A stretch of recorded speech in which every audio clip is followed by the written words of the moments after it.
ಇಲ್ಲಿ ತಾವು ಮಾತನಾಡಬೇಕಾದ್ರೆ ಹೇಳ್ತಾ ಇದ್ವಿ, ಸನ್ಮಾನ್ಯ ದೇವೇಗೌಡರು ಸಾಹೇಬರು ನೀರಾವರಿಯ ಅಧಿಕಾರರು ಅವ್ರಿಗೆ ಇರ್ತಕ್ಕಂಥ ನೀರಾವರಿ ಬಗ್ಗೆ ಒಂದು ಮುಂದಾಲೋಚನೆ ಏನು ಇಟ್ಕೊಂಡಿದ್ರು, ಅದು ಬಹುಶಃ ಎಲ್ಲವೂ ಕೂಡ ಹೇಳಿದ್ದೀರಿ. ಇಲ್ಲಿರ್ತಕ್ಕಂಥ ಭೀಮಾ ನದಿ ಇರ್ಬೋದು, ಮತ್ತು ಆಲ್ಮಟ್ಟಿ ಜಲಾಶಯ ಆ ಒಂದು ಗೋಡೆಯನ್ನು ಮತ್ತಷ್ಟು ಎತ್ತರಕ್ಕೆ ಕಟ್ತಕ್ಕಂಥ ವಿಚಾರದಲ್ಲಿ ಸನ್ಮಾನ್ಯ ದೇವೇಗೌಡರು ಸಾಹೇಬರು ತಗೊಂಡಂಥ ನಿರ್ಣಯಗಳಿರ್ಬೋದು, ಮತ್ತು ಕೃಷ್ಣಾ ಮೇಲ್ದಂಡ ಯೋಜನೆ.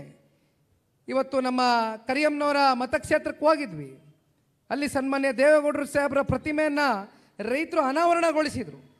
ಒಂದು ಮಾತನ್ನ ಹೇಳಿದರು, ಅವತ್ತು ದೇವದುರ್ಗ ಅಂತಕ್ಕಂಥ ರಾಯಚೂರು ಜಿಲ್ಲೆಯಲ್ಲಿ ಇರ್ತಕ್ಕಂಥ ತಾಲೂಕು ಆರ್ಥಿಕವಾಗಿ ಭಾಳ ಹಿಂದುಳಿದಂಥ ತಾಲೂಕು, ಒಂದು ತೊಟ್ಟು ಕೂಡ ನೀರು ಇರಲಿಲ್ಲ. ಅದನ್ನು ಸಂಪೂರ್ಣವಾಗಿ ನೀರಾವರಿ ಪ್ರದೇಶವನ್ನು ಮಾಡ್ತಕ್ಕಂಥದಕ್ಕೆ ಕೃಷ್ಣಾ ಮೇಲ್ದಂಡ ಯೋಜನೆ ಮೂಲಕ ಸನ್ಮಾನ್ಯ ದೇವೇಗೌಡರು ಸಾಹೇಬರು ತಗೊಂಡಂಥ ನಿರ್ಣಯ ಇವತ್ತು ದೇವದುರ್ಗ ತಾಲೂಕಿನಲ್ಲಿ ಎಲ್ಲಿ ನೋಡಿದ್ರೂ ಕೂಡ ಒಂದು ಕಡೆ ಹಸಿರು ಕ್ರಾಂತಿಯನ್ನು ಕಾಣ್ತಕ್ಕಂಥದ್ದಷ್ಟೇ ಅಲ್ಲ, ತಾಲೂಕು ನಾವು ನಗರ ಪ್ರದೇಶಕ್ಕೆ ಹೋಗಿ ಭೇಟಿ ಮಾಡಿದಾಗ ಅಲ್ಲಿ ವ್ಯಾಪಾರಗಳು ವಹಿವಾಟುಗಳು ಇವತ್ತು ಎಷ್ಟು ದೊಡ್ಡ ಮಟ್ಟದಲ್ಲಿ ನಡೀತಾ ಇದೆ ಅಂತ. ಯಾಕೆಂದರೆ ನೀರಿಲ್ಲ ಅಂತಕ್ಕಂಥದ್ದಾದರೆ ಯಾರು ಏನೂ ಮಾಡ್ಕೊಳ್ಳಿಕ್ಕಾಗಲ್ಲ, ರೈತ ಏನೂ ಬೆಳಿಲಿಕ್ಕಾಗಲ್ಲ, ರಾಜ್ಯವು ಕೂಡ ಪ್ರಗತಿಯನ್ನು ಕಾಣಲಿಕ್ಕೆ ಸಾಧ್ಯ ಇಲ್ಲ. ಇಂಥ ದೂರದೃಷ್ಟಿ ಒಳ್ಳೆ ಕಲ್ಪನೆಗಳನ್ನ ಒತ್ತಿ ಈ ಪ್ರಾದೇಶಿಕ ಪಕ್ಷವನ್ನು ಕಟ್ಟಿರ್ತಕ್ಕಂಥ ದೇವೇಗೌಡರು ಸಾಹೇಬರು ಸನ್ಮಾನ್ಯ ಕುಮಾರಣ್ಣವರು, ಅದಕ್ಕೆ ಪೂರಕವಾಗಿ ಇವತ್ತು ರೈತರು ಸಂಕಷ್ಟದಲ್ಲಿದ್ದಂಥ ಸಂದರ್ಭದಲ್ಲಿ ಇವತ್ತು ನಾವೆಲ್ಲರೂ ಯಾತಕ್ಕೋಸ್ಕರ ಇಲ್ಲಿ ಬಂದು ಸೇರಿದ್ದೇವೆ ಅಂದರೆ, ನಿಮ್ಮ ಸಮಸ್ಯೆಗಳನ್ನ ಆಲಿಸುವ ಮೂಲಕ ಇವತ್ತು ಇಲ್ಲಿನ ಉಸ್ತುವಾರಿ ಮಂತ್ರಿಗಳು ಒಂದು ಪತ್ರಿಕಾಗೋಷ್ಠಿಯನ್ನು ಮಾಡಿದ್ದಾರೆ.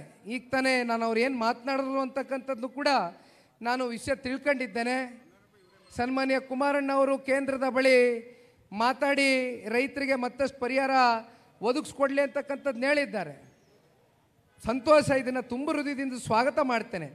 ಯಾಕೆ ಈ ವಿಚಾರವನ್ನು ಹೇಳಲಿಕ್ಕೆ ಬಯಸ್ತೇನೆ ಅಂದರೆ, ಹಳೆ ಮೈಸೂರು ಭಾಗದಲ್ಲಿ ಮೈಸೂರು ಜಿಲ್ಲೆನಲ್ಲಿ ಒಂದು 4ರಿಂದ 5 ತಾಲೂಕು, ಹಾಸನ ಜಿಲ್ಲೆನಲ್ಲಿ ಅರ್ಕಲ್ಗೂಡು ಸೇರಿದಂತೆ ಒಂದು 5ರಿಂದ 6 ವಿಧಾನಸಭಾ ಕ್ಷೇತ್ರದಲ್ಲಿ ತಂಬಾಕುವನ್ನು ಬೆಳೀತಾರೆ. ತಂಬಾಕುವನ್ನು ಬೆಳೀತಕ್ಕಂಥ ರೈತರಿದ್ದಾರೆ. ಆ ತಂಬಾಕುವನ್ನು ಬೆಳೆದಂಥ ರೈತರು ಈ ವರ್ಷ ಖರೀದಿ ಕೇಂದ್ರದಲ್ಲಿ ತಂಬಾಕುವನ್ನು ತಗೊಳ್ತಾ ಇಲ್ಲ ಅಂತಕ್ಕಂಥ ಆತಂಕದಿಂದ ನನಗೆ ಒಂದು ರೈತರ ಒಂದು ನಿಯೋಗ ಬಂದು ಭೇಟಿ ಮಾಡ್ತಾರೆ. ಆ ನಿಯೋಗವನ್ನು ಸನ್ಮಾನ್ಯ ಕುಮಾರಣ್ಣವ್ರ ಹತ್ರ ಕರ್ಕೊಂಡೋಗಿ ನಾನು ಭೇಟಿ ಮಾಡಿಸಿ ನವದೆಹಲಿಯಲ್ಲಿ ಸನ್ಮಾನ್ಯ ಕುಮಾರಣ್ಣವರು ಕೇಂದ್ರದ ಕೃಷಿ ಸಚಿವರಿಗೆ ಒಂದು ಮನವಿಯನ್ನು ಮಾಡ್ತಾರೆ. ದಯಮಾಡಿ ನಮ್ಮ ತಂಬಾಕು ಬೆಳೆದಿರ್ತಕ್ಕಂಥ ನಮ್ಮ ರಾಜ್ಯದ ರೈತರು ಕಷ್ಟದಲ್ಲಿದ್ದಾರೆ, ಹೇಗಾದರೂ ಮಾಡಿ ಆ ತಂಬಾಕುವನ್ನು ಖರೀದಿ ಮಾಡ್ತಕ್ಕಂಥದಕ್ಕೆ ಒಂದು ಆದೇಶವನ್ನು ನೀವು ಹೊರಡಿಸಬೇಕು ಅಂತಕ್ಕಂಥದ್ದನ್ನ ಕೇಳಿದಂಥ ಸಂದರ್ಭದಲ್ಲಿ ತಂಬಾಕುವನ್ನು ಸಂಪೂರ್ಣವಾಗಿ ಖರೀದಿ ಮಾಡ್ತಕ್ಕಂಥದಕ್ಕೆ ಕೇಂದ್ರದ ಕೃಷಿ ಸಚಿವರಿಗೆ ಸನ್ಮಾನ್ಯ ಕುಮಾರಣ್ಣವರ ಒಂದು ಮನವಿ ಏನಿತ್ತು ಅದು ಸಂಪೂರ್ಣ ಆಯಿತು.